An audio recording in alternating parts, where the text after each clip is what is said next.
My wife said, "Stop trying to be romantic. It is pathetic."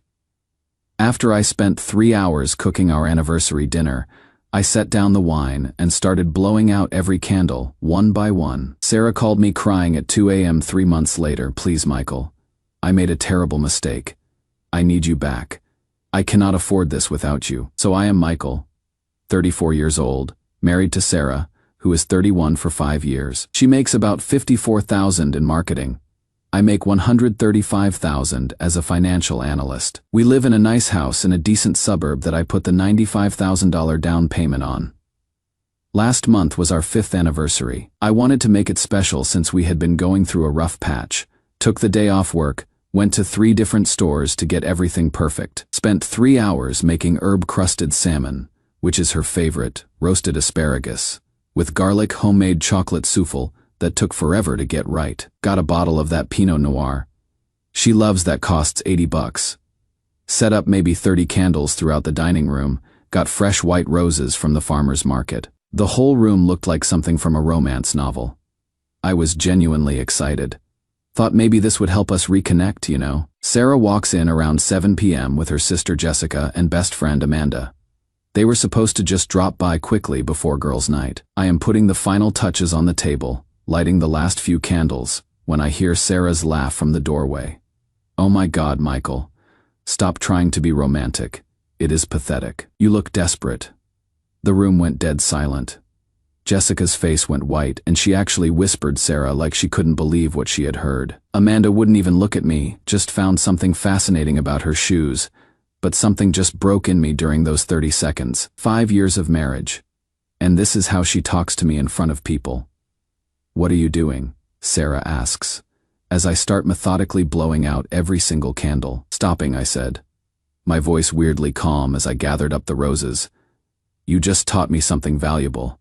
Romance is pathetic when it is one-sided, so I am done being pathetic." I walked right past all 3 of them, tossed the roses directly in the kitchen trash, and pulled out my phone.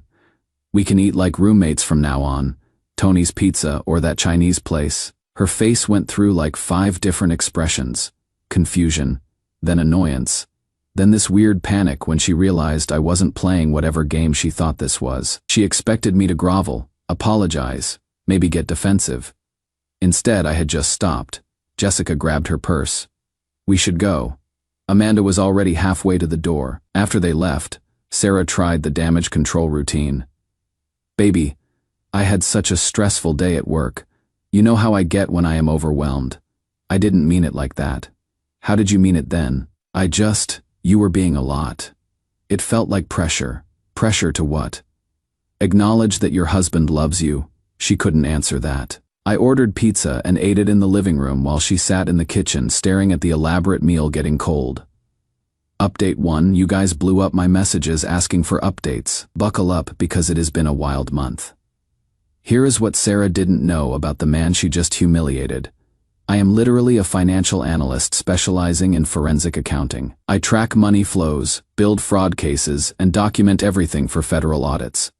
It is my job to spot patterns and build bulletproof cases with data. I have been tracking our household finances for years, not out of suspicion, but because I am literally wired to organize data.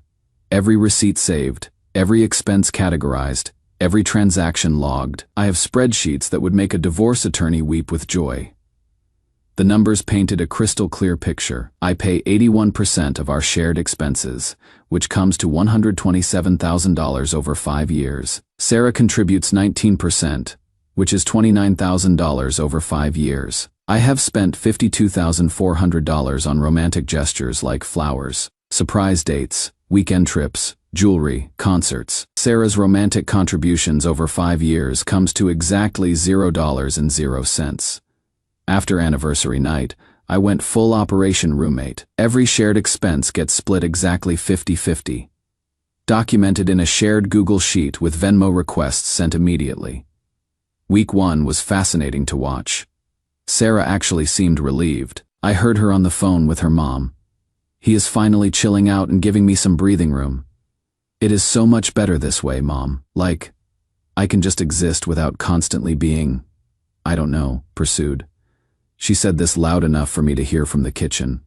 probably wanted me to react. Week 2 is when reality started creeping in. Her car needed $380 in brake work, something I would have automatically handled before. "Babe, can you help with the car?" she asked. I would suggest setting up a payment plan with the shop. They usually do 0% financing.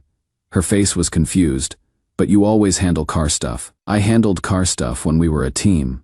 Roommates handle their own transportation. When she mentioned wanting to try that new steakhouse downtown, I asked if they took separate checks before making reservations. When she needed new work clothes, I didn't offer to take her shopping like I used to. Week 3 brought the complaints. "You used to ask how my presentation went. You don't tell me I look nice anymore. Are you planning to stay mad forever?" I am not mad, Sarah. I am just not pathetic anymore. There is a big difference.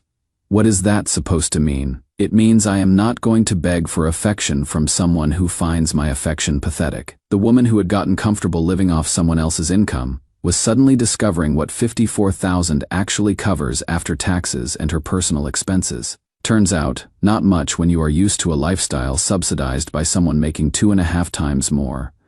But here is where it got interesting.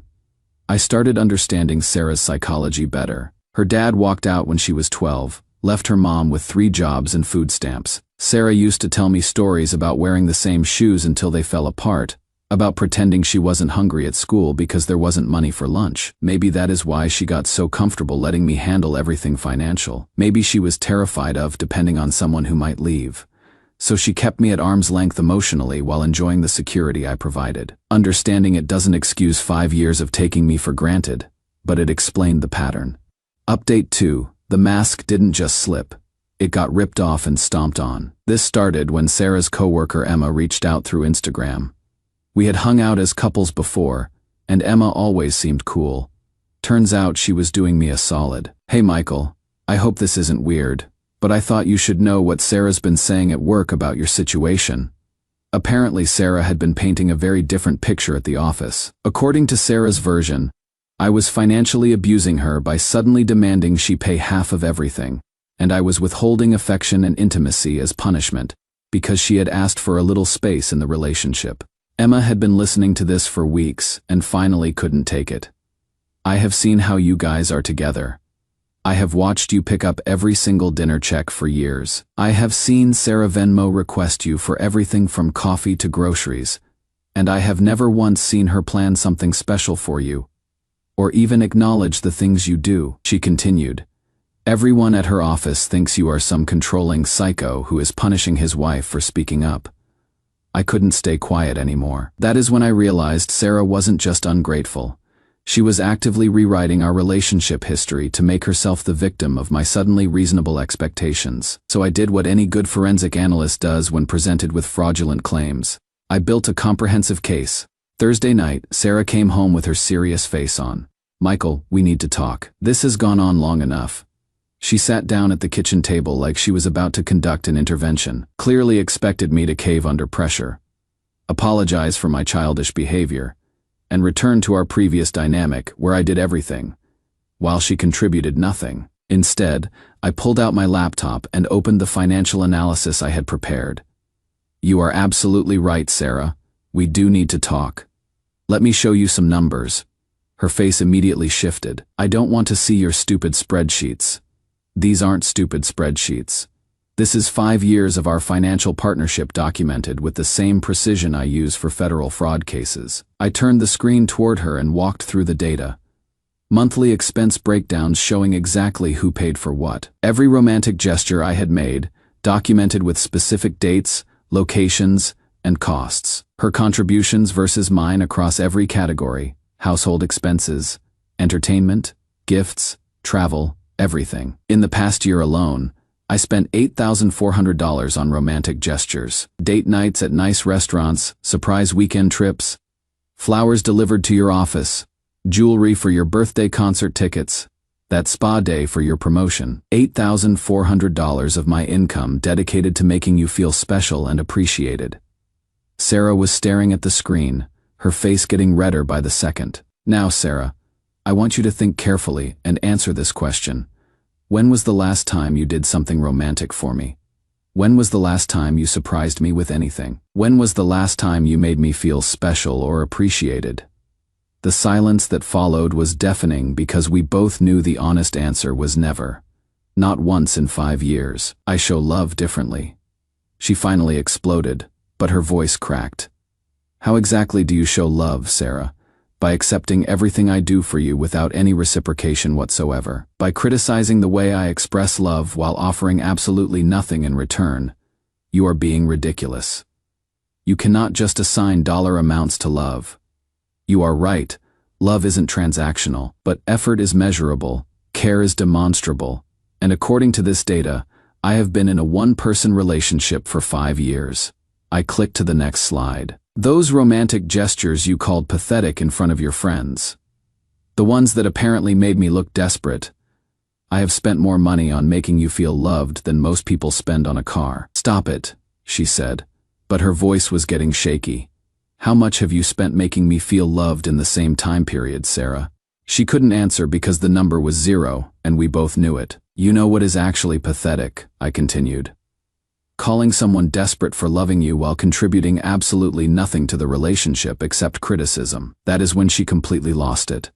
Fine, she screamed, standing up so fast her chair fell over. You want the truth? Sometimes your romantic bullshit made me feel suffocated. It felt desperate and needy, like you couldn't exist without constant validation from me. So you felt suffocated by being loved. I said, my voice still calm. Got it. I felt suffocated by being needed so much. It was too much pressure. Love without need is just friendship with benefits. Sarah, but I think I understand what you actually wanted. You wanted to be desired without having to desire me back. You wanted all the benefits of being loved, the financial security, the romantic gestures, the emotional support, without any of the responsibility of loving someone in return. She opened her mouth to argue, but nothing came out. You wanted a sugar daddy, not a husband. The look on her face told me I would hit the nail on the head. Final update: the ending to this saga was way more explosive than I expected. Grab some popcorn. After our big confrontation, Sarah went into full manipulation mode. First came the love bombing. Elaborate dinners she cooked that I still had to Venmo her half the grocery costs for. Then sudden interest in my hobbies, asking about work projects she had ignored for years. Even tried the sexy lingerie routine one night, appearing in the bedroom doorway like she was auditioning for a movie. But I was completely done. The man who used to desperately seek her approval was gone, replaced by someone who finally understood his worth. The breaking point came last Tuesday. I got home around 6 p.m. to find Sarah in the kitchen, having what can only be described as a complete psychological breakdown. Papers everywhere. Bank statements, credit card bills, rental listings, calculator with numbers scribbled on napkins. She had been trying to figure out how to afford our current lifestyle on her $54,000 salary. When she saw me walk in, she absolutely lost her mind. You have ruined everything, she screamed, throwing papers at me. Do you have any idea what you have done to me? I cannot afford my car payment. I cannot afford my gym membership. I cannot afford my student loans. I cannot afford anything. Welcome to what $54,000 actually buys you, I said calmly, dodging a flying bank statement. I hate you. I hate that you made me depend on you. I hate that you trapped me in this house. I hate that I need you. And there it was. The truth she had been hiding from herself and everyone else. She didn't love me. She loved my bank account. She didn't miss the romance. She missed the financial cushion that came with it. You could have just been honest from the beginning, Sarah. You could have said, I appreciate what you provide, instead of calling it pathetic. She crumpled to the kitchen floor, crying hysterically. For about 30 seconds, I almost felt sorry for her. This was that scared 12-year-old girl whose father abandoned her, who watched her mother struggle to keep food on the table. I understood her fear of poverty, her need for security, but then she looked up at me with pure hatred in her eyes. You think you are so much better than me, don't you? Well, you are nothing without me. You are boring and pathetic and desperate, and nobody else will ever want you. You will come crawling back within 6 months. That is when I knew our marriage was truly over. Maybe you are right, I said quietly. But I would rather be alone than with someone who thinks loving them is pathetic. She moved out 2 days later. The divorce was surprisingly swift thanks to my meticulous documentation. I kept the house, my retirement accounts, and my self-respect. She got her car, personal belongings, and a harsh crash course in financial independence. My lawyer Patricia was impressed. Most people come to me with boxes of receipts and emotional stories. You came with a forensic analysis, made my job easy. 6 months after the divorce was finalized, I got that 2 a.m. phone call, Michael. Sarah's voice was barely a whisper, thick with tears. Please. I made a terrible mistake. I need you back. I cannot afford this life without you. She was sobbing uncontrollably. My rent is $2,100 a month for a studio apartment. My credit cards are maxed out. I am eating ramen noodles for dinner. I am drowning, Michael. I am literally drowning. I am sorry you are struggling, Sarah, but that is not my problem anymore. But I love you, she wailed.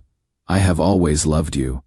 I was just scared. My therapist says I have abandonment issues from my dad leaving, and I pushed you away because I was terrified you had leave me anyway.